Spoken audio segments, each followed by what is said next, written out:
Good evening, everyone. I'd like to call tonight's regular meeting of council to order. Joining the meeting. Recommendation that the Barry Cunningham. regular meeting be suspended and the committee of the whole meeting be convened. Moved by Councilor Skelton Morgan. Councilor Shelton Morgan, seconded by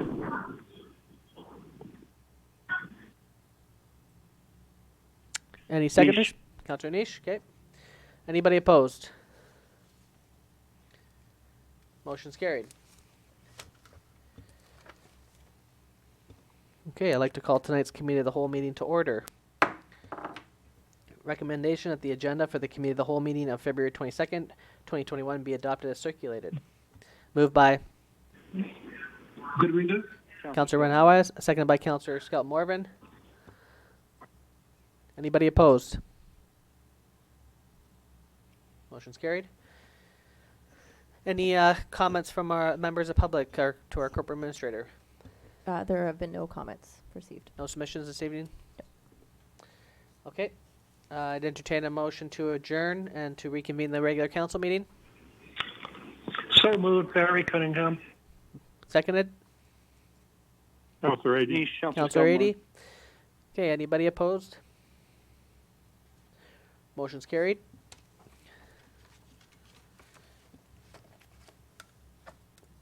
Okay, I'd like to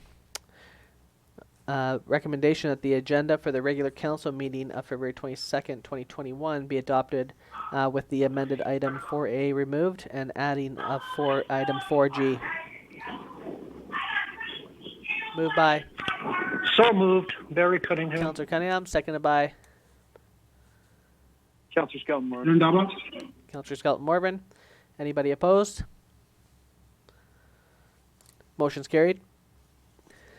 Item 3A, recommendation that the minutes of the special council meeting of February 8th, 2021 be adopted. Moved by I'll move it, Barry Cunningham again. okay, seconded by Niche. Councilor Niche. Anybody Niche. opposed? Motion's carried. Item 3B, recommendation that the minutes of the regular council meeting of February 8th, 2021 be adopted. Moved by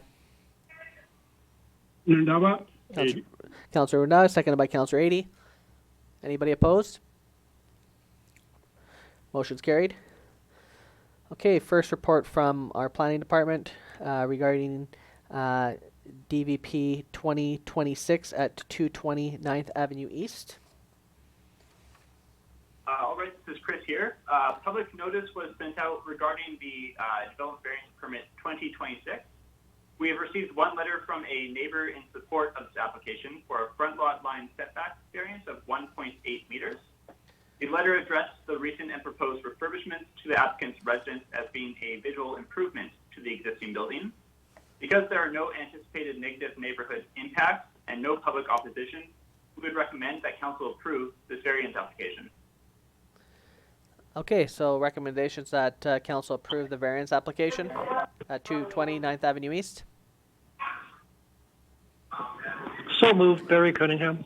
Seconded by I'll second it. Councilor Ady. Any comments? Councilor Ady.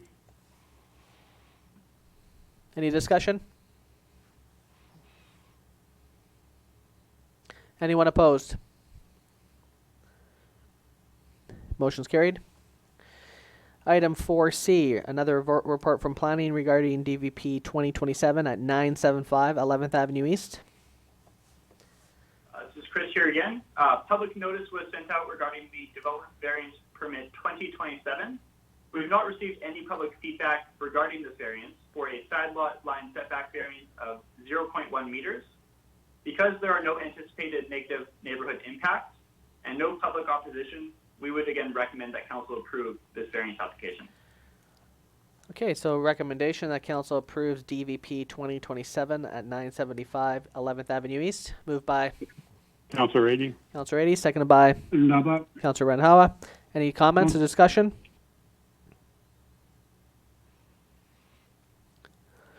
Anybody opposed? Motion's carried. And lastly, we have another verbal report from planning regarding the DVP 2029 at 1419 Sloan Avenue. All again. Public notice was sent out regarding the development variance permit 2029. We received feedback from an individual who was concerned about the visual and noise disruption this new detached garage may cause. The individual was concerned that this garage may serve as a commercial space. It is worth noting that a commercial use of this garage is not permitted under the Home Occupation Section 3.8.0 in the current zoning bylaw, which does not allow automotive or machinery repair. The detached garage will be located behind the building. However, it may still be visible from the rear laneway and neighboring properties. This variance is for an accessory building height of variance of 1.6 meters and a variance for an increase in the maximum accessory building floor area from 50 meters squared to 70 meters squared. It is recommended that council consider the public feedback on this variance for their decision. Okay, so we have one comment from this development. Is there any recommendations from council to move forward with this? It's Barry here. I went up and looked at this, and lo and behold, if the owner wasn't there, and I talked to him, he has no intentions of using this as a commercial space. He has his own warehouse out in the industrial site that he uses for that. He has a construction company.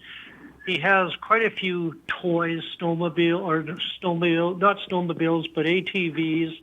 He has a boat, and he has an old Porsche, I believe, and that's what he's going to be using this garage for.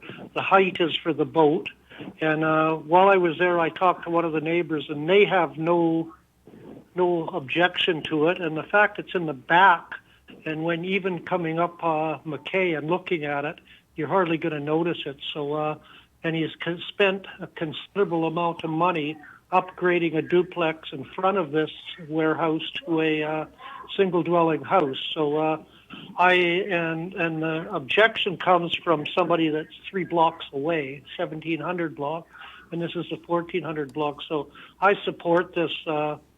This is I think it's worthwhile supporting it. Are you moving the recommendation that we approve DVP 2029 at 1419 Sloan then? Yes, I am. Okay, any seconders? I'll second it. Seconded by Councillor Niche. Okay, any further discussion? Councillor 80 here. Okay, we got Councillor Niche, then Councillor 80.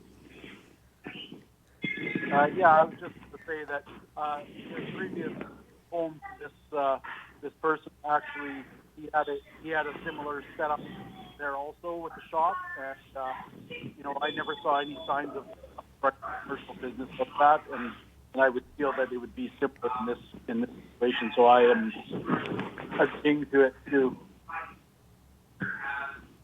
Councillor 80. Yeah, I just in terms of the letter that noticed at the bottom that it was written by somebody. Councillor Cunningham, I'll take you at your word in terms of where they live, but it looks to have been written on behalf of somebody else. I'm not sure we have clarity on whether that somebody else is a lot closer. But I do think the height of the building is pretty significant. But so I think we need to take that into account. Thank you. Someone on the phone has a lot of background noise happening, so I just asked you to keep your mics muted. There's like a TV or something going on in the background there, so if it can maybe get to a quieter location, that'd be helpful as well. Any other comments about the verbal report? Mr. Mayor, just to provide some clarity with respect to the letter that was received from the neighborhood, the letter was written on behalf of another individual who is unable to write in English. So I did confirm the address and that the letter was from the resident on behalf of the resident. Okay, gotcha. Any further discussion? I'm just wondering whether, without necessarily opposing it, I'm just wondering whether a little more work needs to be done to put the neighbors' concerns more at ease around this particular idea. Well, I think we've gotten the public information, and I mean, we don't have any further process to these types of applications other than people being able to make their comments. So it's up to council to decide whether or not we believe it can be moved forward in a way that doesn't bring any negative impacts to the neighborhood.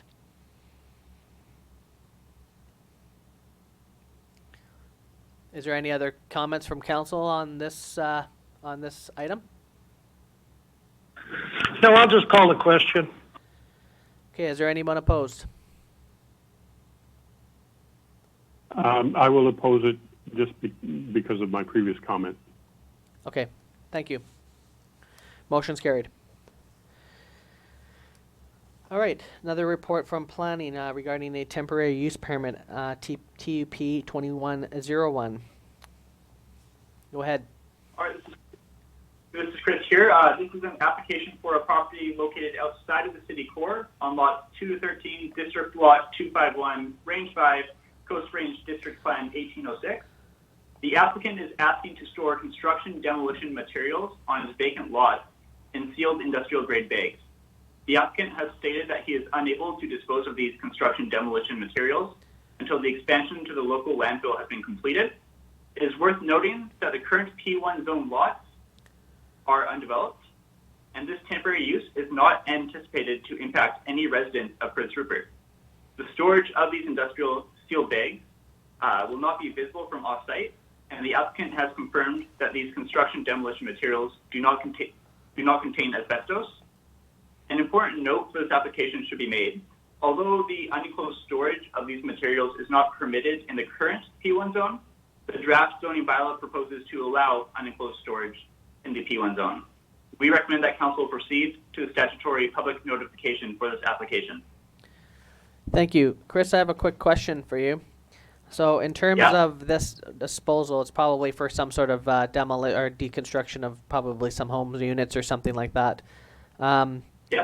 Now, does Ministry of Environment have to do any approvals here? And also, is there any guarantees that after the landfill is approved, after the landfill expansion is completed in this year, that these materials will be guaranteed to go back into the landfill once it's completed?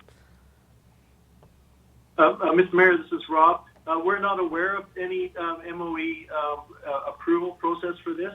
It's basically, storage, outside storage within enclosed bags.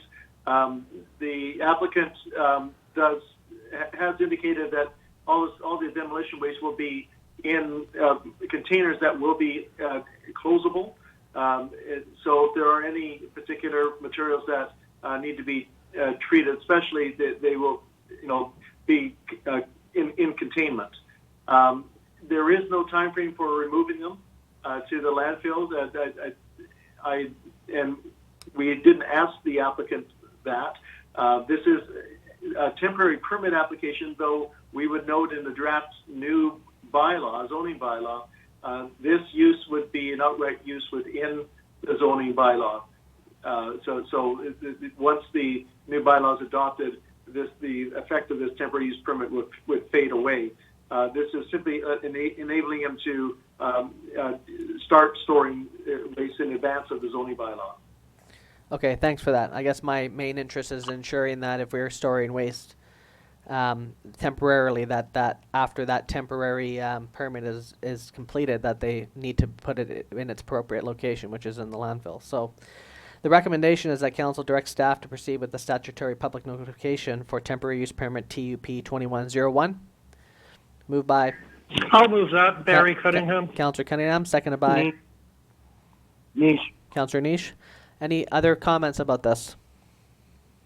I think it's a great idea for the time being, considering we've been very restrictive with tearing down old buildings because we don't have any place to put this. And with this option available now, I think it could help get rid of some of the older buildings in town that have to be torn down and pave the way for new development.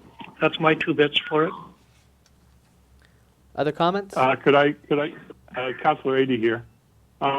Just a question around the statement about asbestos. I'm not a construction guy. Maybe Councillor Niche, I'm sure you know more about it than I do, but it seems to me that the older the building, the more likely that materials like drywall, for example, and old flooring, linoleum and so on, could have some asbestos in them. So maybe I have a comment about it, but I'd like to ask that question first. Does anybody know the answer to that? Mr. Mayor, I'm sorry. Go ahead.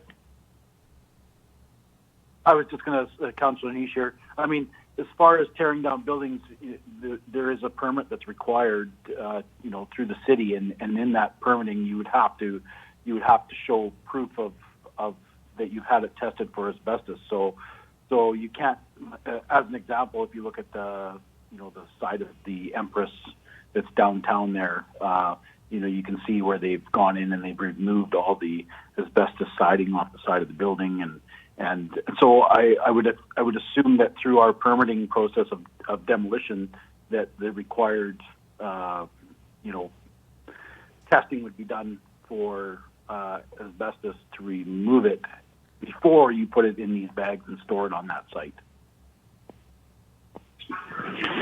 Also, to add to that, the only asbestos in drywall is usually in the tape, and it's less than 5% of the mud that goes on the tape. So it's a binding. It's used for binding in the old days before the formulas were changed, as well as the old vinyl asbestos tiles, which had very little asbestos in them, and up until a few years ago weren't considered to be a high risk, and it's since changed. But what Councillor Nish said is usually when they deconstruct something like that, most of the hazardous materials are taken away, and what they're going to be storing is non-hazardous to a large degree.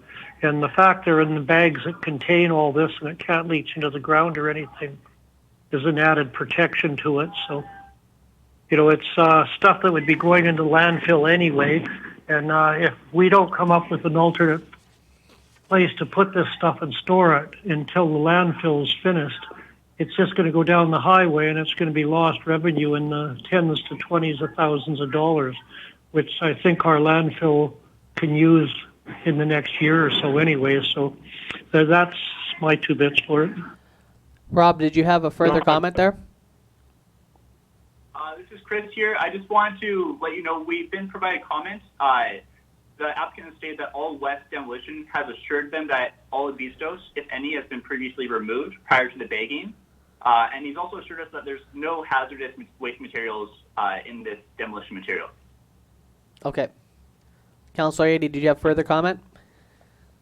Yeah, just that being the case, I don't really have a problem with it. I just wonder whether we could tighten it up a little bit just by adding a condition that all the materials stored be suitable for later disposal at the landfill.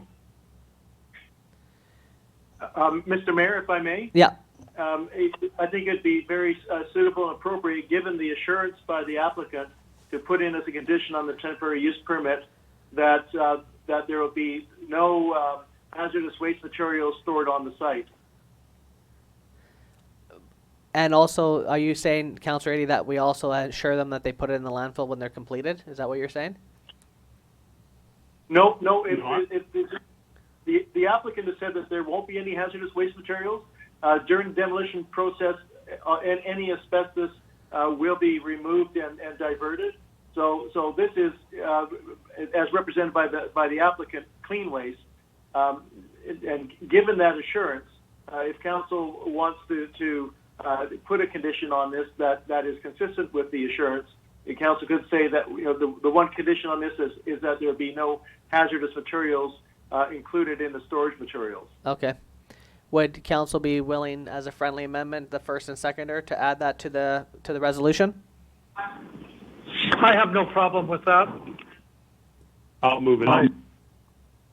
Okay, we'll add it as a friendly amendment to the existing resolution. Is there other discussions? Just one other quick observation.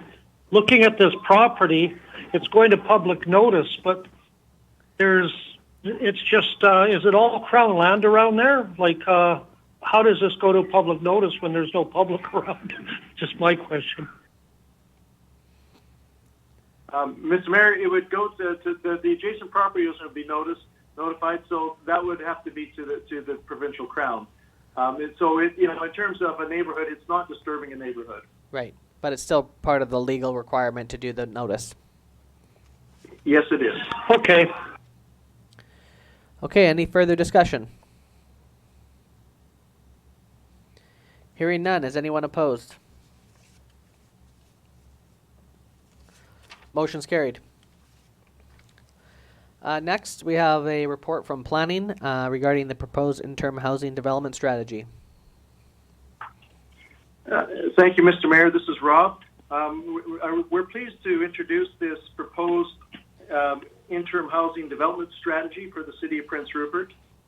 Council will be aware during the Vision 2030 process that the issue of housing was significantly discussed and raised as a serious matter to contend with in order for economic development to proceed and for revitalization of the community to proceed. There needs to be housing for all of the workers that are coming to fuel the port industry. In light of I guess the profile of that matter in Vision 2030, and given the research that we've done looking at rental rates and housing sales over the last 5 years, the data that we have, certainly validates housing as a major issue. So we have undertaken to prepare a policy framework for council to use in considering future actions. So this is something like an official community plan, in terms that an official community plan doesn't commit the council to do any particular actions. It simply is a policy framework. What's different is the OCP policy framework means that any actions have to be consistent with that OCP. This is not even as restrictive as that. This simply says that if council wants to consider policy initiatives in the future, here's a policy framework from which to do that. So there are 10 recommendations, and most of them are including the words council should consider, and that simply means that it's something for you to consider in the future. The recommendation on the report is that council approve the strategy. And now that doesn't mean it's committing to do anything. It also recommends that staff be requested to proceed with implementing the strategy as opportunity and budget permit. Now, what that means is if there is an opportunity to do something, staff would have to have budget, which is already a council approval. And if there isn't, it would be brought to council as an opportunity to consider for the future.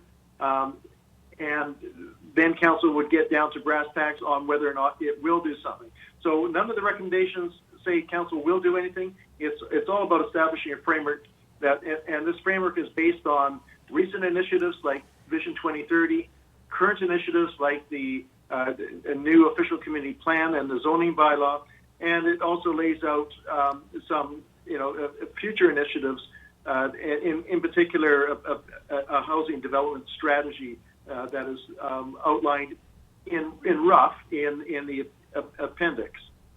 So I think that to speak a little bit more about the housing development strategy, this is being proposed because there is a significant gap in the market, which the private market is not addressing. Now, our strategy it looks at the role of local governments in BC in dealing with housing strategies, and there is considerable precedent for municipality to be involved in housing policy and housing development. This particular approach is very much based on a P3, a private-public partnership model. So the city would not be a developer. The city would partner with a developer to provide housing. But the housing development construction would actually be done by industry, with some conditions and overall oversight by the municipality. So I'm happy to take any questions if there are any. Yes, let's do some questions from council. Not so much a question, it's Councillor Nish here, but just more of a, to add to it. Reading it over, I mean, obviously, like you say, this isn't a committal of anything, more about just allowing us the opportunity to look at all options. And I think that that's what we have to do. And looking at all options is important in this town. And one thing I'd like to add to this conversation, which I've said before, is, right now we're looking at a possible, housing development. But the struggle, as always, comes into the muskeg. And, I think we just have to go, if we're looking into neighborhood developments and that sort of development happening, I think we need to look at a way to dispose of muskeg in a more manner than what is currently being done. And, right now, if someone's wanting to say even build a single house, never mind other developments, but a single house where, they're having to truck that muskeg to the garbage dump, at a significant cost for that development. So I think moving forward, if we're going to be working with developers to maybe build a cul-de-sac or a street, we need to be able to kind of look around that very close area and see if there's a way that we can dispose of that muskeg into a hole, an area that's kind of beyond development. But I think that that's just, a piece of this puzzle. And I think that, moving forward, we've already kind of implemented some things, but like such as our downtown development incentives. But there again, if there is somewhere that we can think outside the box a little bit and maybe fill in a hole that will never be built in with clean, natural muskeg and not contaminants where it has to go to the dump, I think that that's going to take us a long way, and I think that that's going to give developers a way of being able to afford to build stuff, because it's not just about building in new areas; it's about infilling lots also, and I think that is, and I'll use my own house as an example. I mean, when I put an addition on my house, I had 65 dump truck loads of muskeg that had to be removed from my property alone. It was 3 days of trucking just to get rid of that material in order to make an addition on my house. So I really think that, that's the one more step we need to take as far as working with these developers on future streets or cul-de-sacs or whatever we decide to go. But I think that this is a good, it's all this is doing is opening the book for us to say, okay, let's work with anybody in any which way we can, and try and work with them to make something happen. And if we don't work with other people, it's not going to happen, because this town, it doesn't work. You can't, it's too costly to develop. If you go back 50, to the 60s and 70s when they built houses on, Jamaica, India, Crestview, 10th Avenue, those areas, they went in and jammed piles in the ground, built houses on top of them. They didn't develop the streets correctly. Now we see signs of sinking, and things weren't done correctly. So what we need to do is find a way that we can strip the land, fill in a hole, and get people to be building for a relatively good price. And that's by helping them bring down their removal costs of that muskeg. And if we can do that, I think we can get a few projects on the go. Those are some excellent points, Councillor Nish. Thank you. Can I add to that, Mr. Mayor? It's Go ahead. Councillor Moreau. Yep. Thanks very much. Yeah, and thanks very much to Rob for your work on this file. I just want to actually add, just while it's fresh in my mind, to Councillor Nish's comments. I think we can be even more creative and not just helping reduce the cost of site preparation with the removal of muskeg, but also we have a unique opportunity with our ongoing landfill expansion. We have quite a surplus of good quality fill and rock. So I think we could not only help with removal of muskeg, but also find creative ways to use that rock. There's obviously quite a number of unique challenges to development in Prince Rupert compared to elsewhere in the province, even just an hour and a half Eastern Terrace. And it goes beyond just muskeg, but even just the cost of concrete being twice the cost of the Lower Mainland. We have supply pressures from the historical lack of supply after decades of economic challenges after Watson Island closed and fishing restructured. We have price increases and pressures from both, not just rentals, but also the real estate market as port-related incomes have risen drastically with the opening of Fairview since 2007. One thing I learned about a year ago, and I'm not sure if it's still the case, but that there's actually no local contractors or firms that have the ability to offer new build warranties on residential construction. It's a certification process that's required, and there has not been enough new builds to justify filling that gap in the market. The other couple of unique things that I think we're struggling with in Rupert is obviously higher than average poverty and homelessness rates as well. That we have to come to grips with that. So with all these unique challenges in Prince Rupert, I'm really glad to see an interim policy that takes into account these things. So there is a couple of unique opportunities that I see within some of these tools, whether it's the fact that we have a number of vacant lots downtown and buildings that are ripe for redevelopment. The city owns a significant number of greenfield areas that are already zoned residential. We just updated the OCP zoning bylaw development procedures and the property tax revitalization bylaw. We have a number of these tools in place. And when I'm looking at the recommended tools in this housing strategy, density bonus, to me, is such a win-win for the city and the developer, where we can allow the developer to achieve a greater economy of scale, reduce the price per unit, and then ultimately see more units on the market at affordable rates, whether we're doing purpose-built rentals or requesting a percentage of units being affordable. And we can get creative with things like building height and the number of parking spaces required. So to me, that's a tool that actually fosters more inclusivity than relying on the private housing market. One question I'm left with, actually, one last comment around the needs assessment. I know it's come as, or is written down as priority number 8. From my perspective, I think we should be bumping that up to priority number 1 to understand really what the unique data set is going to show us in Prince Rupert as where we can and best focus our efforts to be as strategic as we possibly can be, considering our financial and human resource challenges. So, sorry, with all that said, I have just a couple of questions, one specific to the rent eviction bylaw and one specific to the housing fund and land bank. So maybe I'll start with the housing land bank. I'm wondering, Rob, if you'd be able to provide a little bit more context on how exactly would a land bank or a housing fund interact with a housing corporation if we were to decide to go down that route? Thank you, Mr. Mayor, through to the councillor.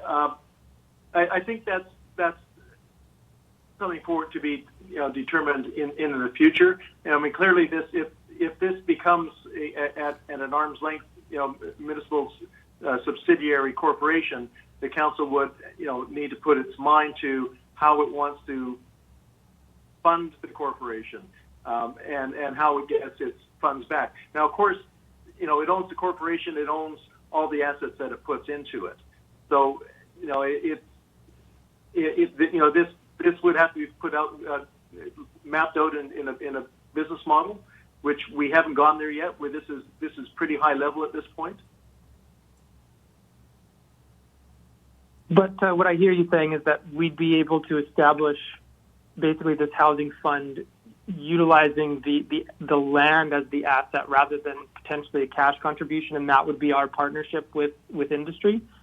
Well, that is precisely the approach in terms of the high level. The municipality has the land, which is its contribution as a part of the partnership. So, if this is done as city function to begin with, and I think that's the recommendation, is you start off with this as a pilot and as a catalyst, and to see if it works. If after a number of developments that you think this is worth carrying on, there may be some advantage in looking at development of a separate corporation, but until such time as it's a separate subsidiary, it's just a municipal asset. How you use it in partnership with a development company, that's the subject of Appendix A, which basically is saying, we vend in the land, you vend in the land, working with the industry who brings the capital to the table and the knowledge and the skill set to build houses. And because of this partnership, you're able to control resale value, so this isn't a cost push in housing costs locally, and you have some tools to make sure there's not any short-term speculative gains. So there'll be more information coming to you on that. I appreciate that. Yeah, thank you. And I think legitimizing that through housing agreements obviously allows us to register those controls on title. So I'm a big fan of that. And the reason I asked that question is, as we flesh out this business model, if it's something that council wants to consider in the future, the one note of caution, I don't know if it's been stated explicitly yet, but we want to be careful not to overstep into provincial jurisdiction. So the role that the city has to play, it's very obvious to me. The city has a major role to play that demands more than us just advocating to the province to expand their investments in housing in Prince Rupert. I just want us to ever avoid being put in a situation where the city's either a landlord or a developer of housing. So to follow up that question then, just with the renoviction bylaw recommendation, I think obviously modeled on New Westminster, they've been, I think, quite cutting edge in this regard, but I want to get an understanding on their renoviction bylaw, knowing that there's a bit of a gray area, again, with provincial jurisdiction and the Residential Tenancy Act. Has their renoviction bylaw been legally challenged? Have they found it to be enforceable? And if so, if it has been challenged, what's been the outcome? And if not, I'd just like a little bit of understanding of how the city would have the ability to enforce it if it comes through the building permit process, because my understanding is that essentially before an eviction notice, the landlord must find their tenants alternative accommodations and have a written offer to return that renovated unit or an alternative at close to the same rate. So I'm just wondering how the city can actually enforce that if it's working in New Westminster, and what we might try to do the same or differently here in Prince Rupert. Thank you for the question. And certainly, if council wanted to pursue that, we'd be doing more thorough research on it. But the preliminary investigation that we've done suggests that this has been legally challenged and upheld. So there does appear to be established jurisdiction for this approach, and I think it's through business licenses and business regulation bylaw. But again, we'd have to look at that a little more closely. That's all of my questions. Thank you very much for your work on this file. Thank you, Councillor Moreau. Further questions? It's Barry here. I think this is a long time coming, and I agree with Councillor Moreau that recommendation 8 is something that we should definitely look at taking care of, because until we do a comprehensive study of our housing needs, this is fine and dandy, but we've got to be able to target what priorities we need in this area. And one other thing that I'm looking at is the new Marine District MD1 for floating houses or things like that. In some areas, this has been very, very successful, but one problem arises is that holding tanks and things like this, with some of the new federal bylaws about discharge into the marine and that, I don't know where our control would come in for stuff like this, Mr. Buchanan. So could you elaborate on that a bit?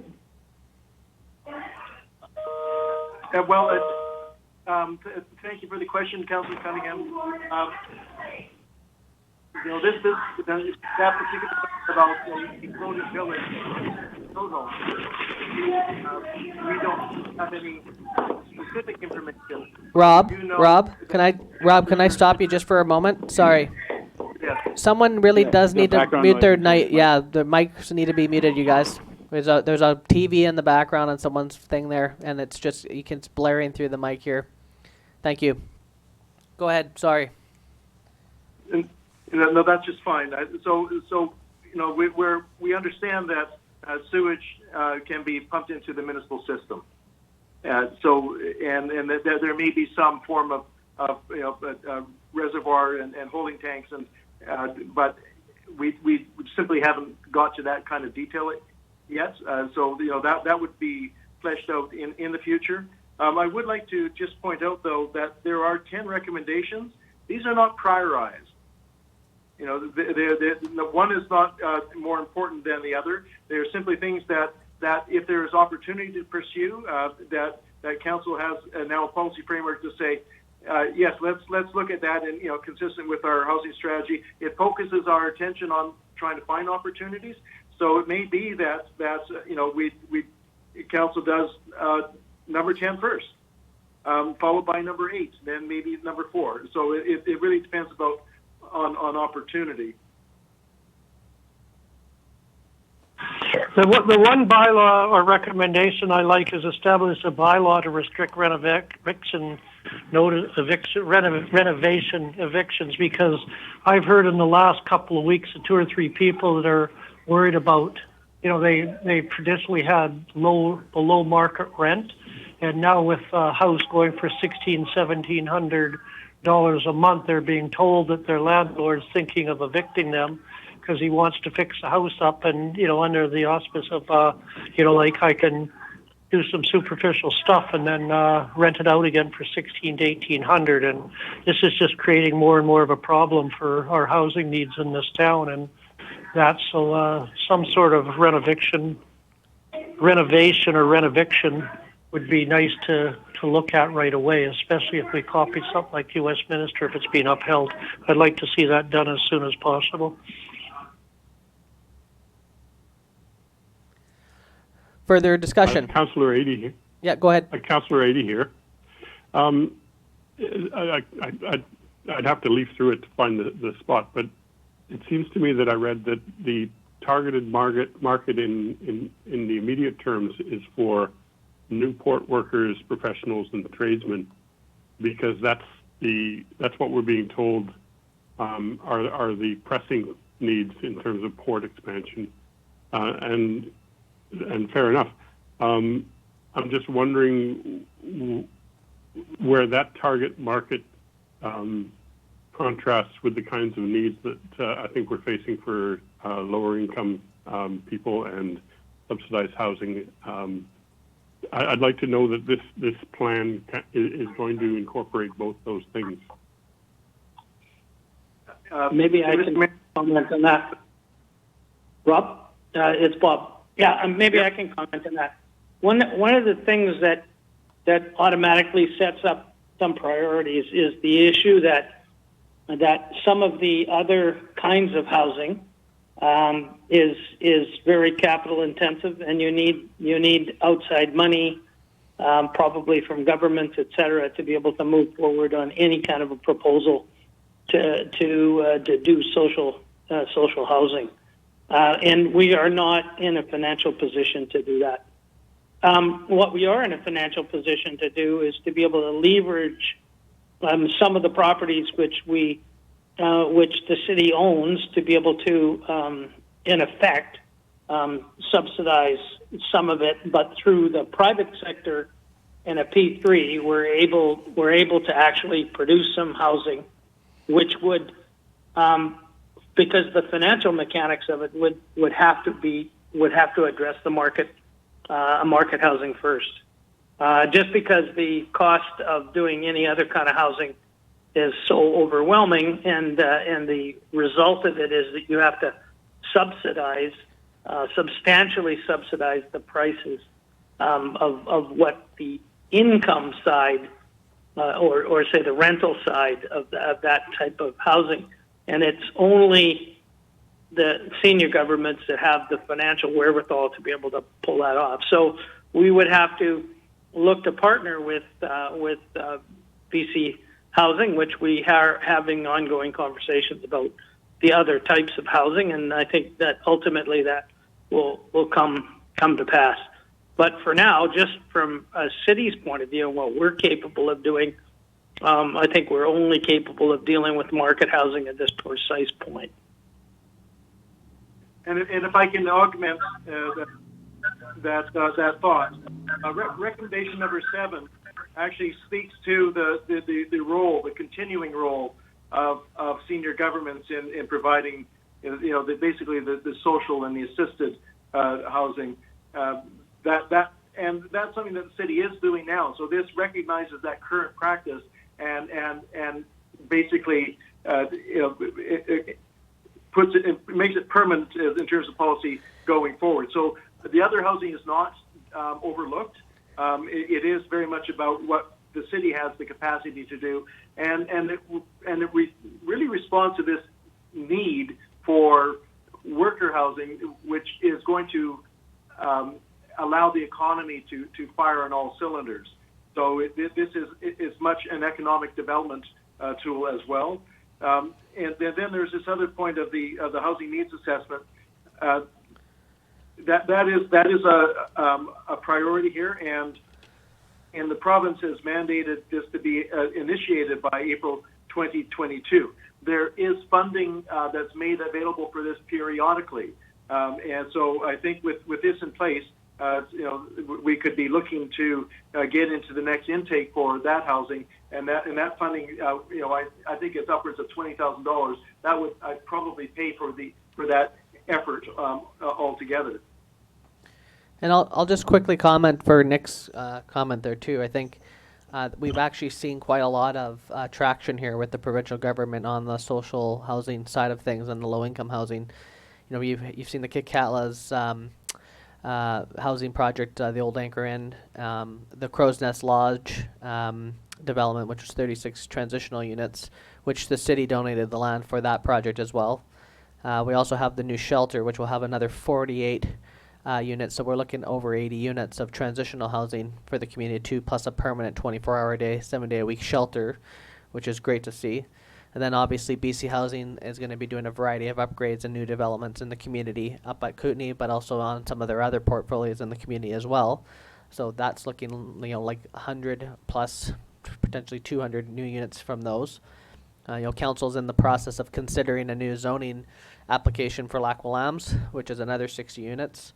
And then we've seen the Metlakatla's Elders Lodge as well come up. So just in the last 3 years, there's been a huge investment, I think, from the provincial side of things to play catch up and to really address that part of the community. And in fact, it's really been kind of the main focus, I would say. We haven't seen really much on the other end of it.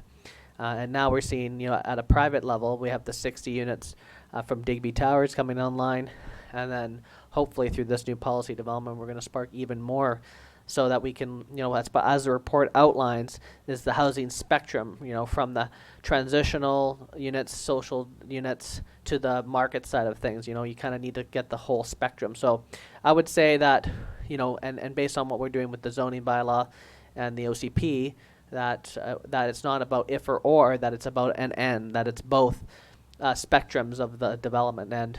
And I think we can do what we can for our end with the land use regulations to support that. And I think we've already shown in action that we do support that by donating land to the provincial government to do these types of developments. Makes the cost lower, it makes the units more affordable. So I think, and that's the other thing I wanted to say about this package here, is that as the opportunity and budget permits, because we, for the last 6.5 years that I've been here anyway, is that these opportunities kind of come out of different areas based on sometimes the province's opportunity or whatever it may be, and we need to be able to react nimbly in the moment. So I do like where this is going. It gives us the ability to be flexible but also take action now. But all in all, I mean, we're looking at hundreds of units coming online here for this community, which is great to see. So I just wanted to address that Councillor 80, that I think there's been a lot of traction on that end, and I don't see it stopping at this point. And I know our MLA is working hard on her end as well to make sure that there's more investments into the into BC Housing kind of investments into the community as well. Did you want to add anything further, Councillor 80? Yeah, no, I appreciate that clarification. Just on the April 2022 date in terms of comprehensive needs assessment, I think that we have a lot to already build on already. There's really been broad consultation through the 2030 process. But as we move forward, I think that study will provide us with an opportunity to hear from other groups about that perhaps we haven't heard from as much. I'm thinking in terms of one thought that was expressed to me was the seniors who are living in large homes and they get to a point where the home is a little too much for them. I think there's a niche there for. It would be nice to be able to get those people opportunities to stay in smaller scale homes so that they can stay in the city that many of them have spent their whole lives in.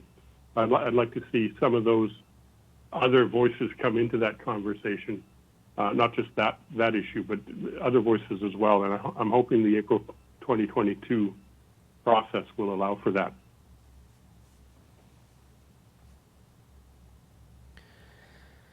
Okay, other comments? Yeah, Councillor Scout Moore, I just wanted to echo a lot of the opinions as well, and a lot of Councillor 80's notions.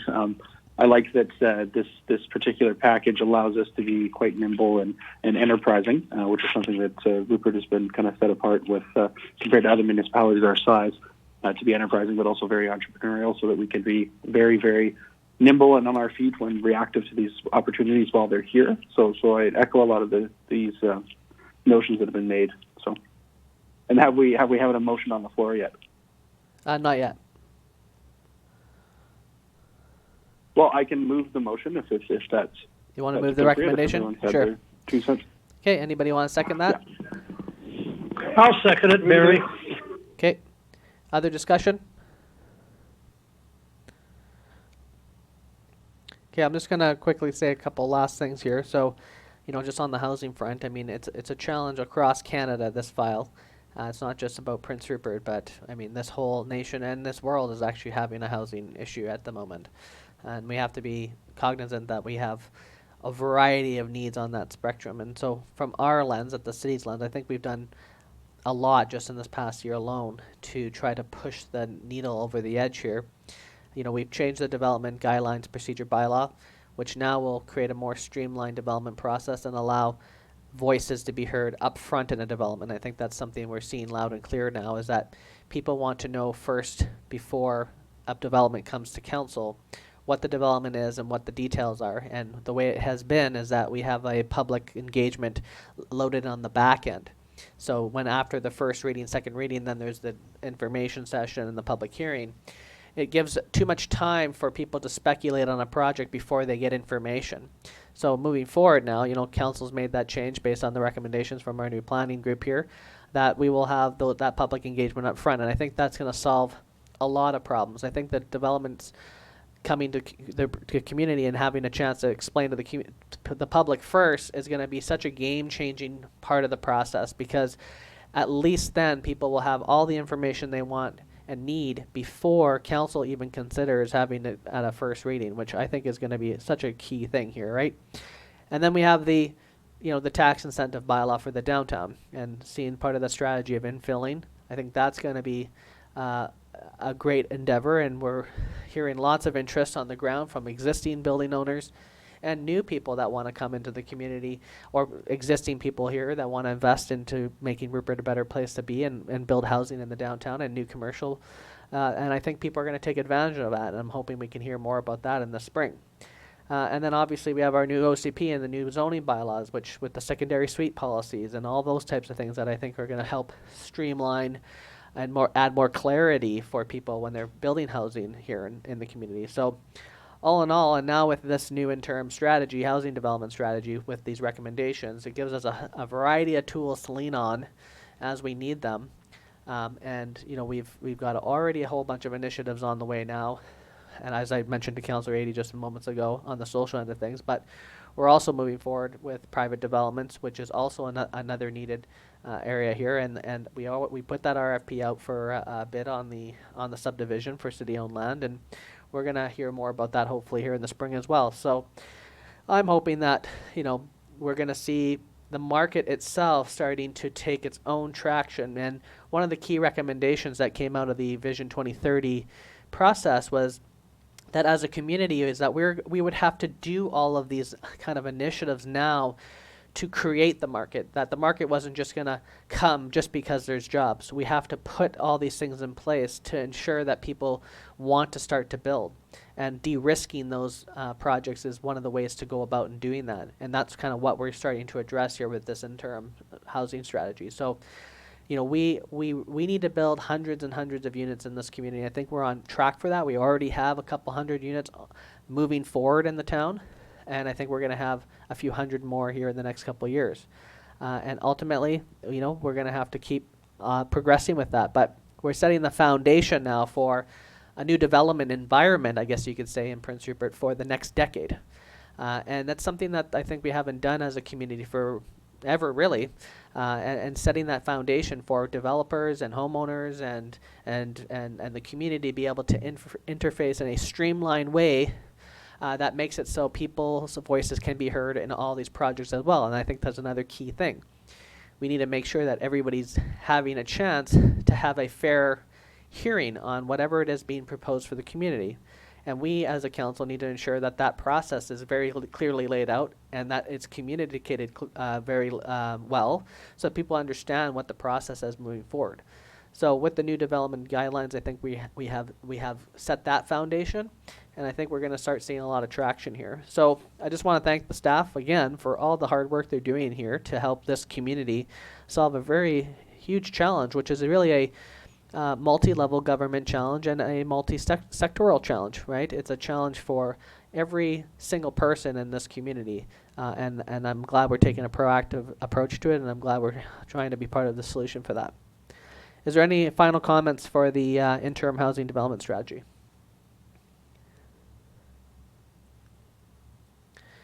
Okay, hearing none. Anybody opposed? Motion's carried. Okay, next we have a report from our corporate administrator regarding the Prince Rupert Gymnastics Association. Thank you, Mr. Mayor. We received a request for a letter of support for the Prince Rupert Gymnastics Association for their submission to the Prince Rupert Port Authority's Community Investment Fund for their ongoing efforts. Okay, so the recommendation is that Council direct staff to provide a letter of support for the Prince Rupert Gymnastics Association's submission to the Prince Rupert Port Authority's Community Investment Fund. Okay, moved by Councillor Renhowa, seconded by Niche. Councillor Niche. Any discussion? Anybody opposed? Motion's carried. Okay, last up, we have a report from the planning, again, from the zoning bylaw, number 3462/2021, regarding amendments. Go ahead. All right, this is Chris here. This report responds to a few different development inquiries and is intended to facilitate housing development. The proposed regulations for student housing allow an increased density of non-related individuals with a lower parking requirement. This use will only exist in C2 zones, which are located in the downtown core. In these zones, transit is accessible and the local college is within walking distance. The proposed Marina District zone aligns with the direction of both Vision 2030 and the draft OCP. This new zone will be for land within the OCP designated Marina District, which will provide for opportunities for housing and creative industry, including the new marine residential use. It is also proposed to clarify provisions in the draft zoning bylaw, zones C1, C2, and C3, where lot coverage and site coverage regulations apply to multifamily dwellings. It is proposed to clarify that a mixed-use building is separate from a multifamily dwelling. With this amendment, developers may include mixed uses with residential units in new or existing buildings without being restricted to a 50% lot coverage or maximum floor area ratio. Okay, questions from council?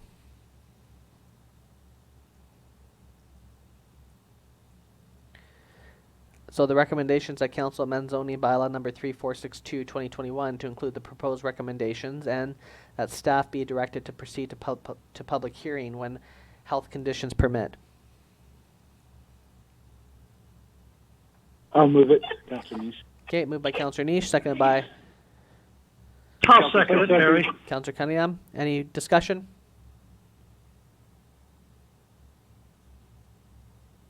Okay, anybody opposed? Motion's carried. Thank you very much, Rob and Chris. Is there any reports or questions or inquiries from members of council? Barry here. I've got a couple of things I'd like to bring out. First of all, it's just basically thanking Dr. Panera for all his service to the and dedication to the community, not only in Prince Rupert but in the surrounding areas, and hoping he's looking forward to his retirement. He's always been a big Rupert booster, and I'm hoping Northern Health will recognize that that position has been historically in Prince Rupert, and I know there's a search going on right now for a replacement, and I'm hoping that replacement remains in Prince Rupert, our regional hospital, so we can continue to serve not only our region up and down the coast, but the Haida Gwaii, and Dr. Panera used to go inland too. So I'm hoping that position remains here, and I'm happy to see that he's going to enjoy his retirement, hopefully. So he's always been a big Rupert booster as well as a great doctor, so good luck in your retirement.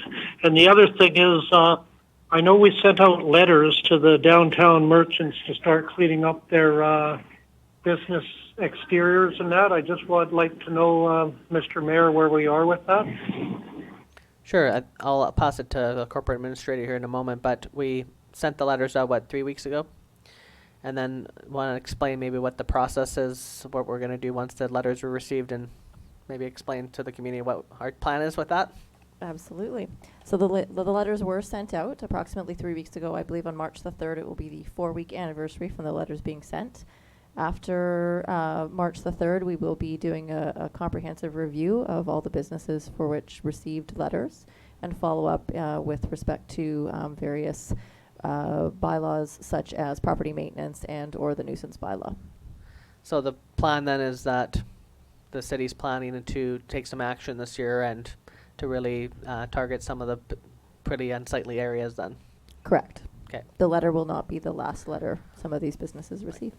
So I guess the methodology has been, give people a month to read over the letter and start to contemplate some actions, and then start to follow up and put some effort into consistently seeing what's going to happen with that process.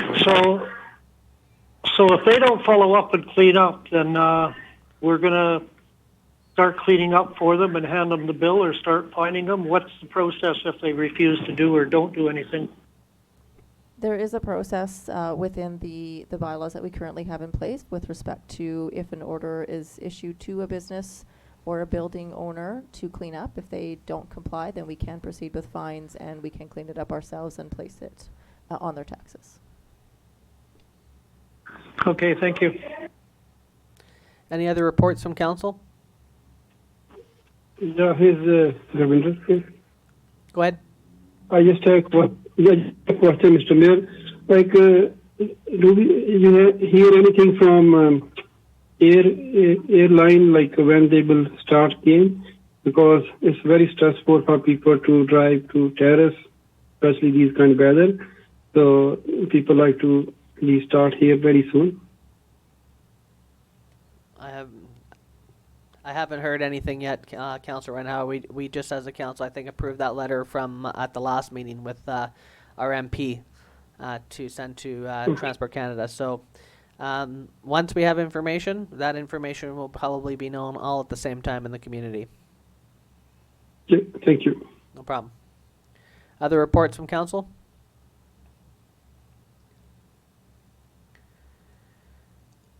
Okay, hearing none. Motion to adjourn. So moved, Barry. Okay, move, seconded by I'll second it. Councillor Nish. Councillor Scott Moore. Oh, Scott Morvan. Anyone opposed? Motion's carried. Have a great evening, everyone. Yeah, thank you. Good night, everyone. Take care, guys. Bye. Thank you. Thanks, Good night. everybody. Good night.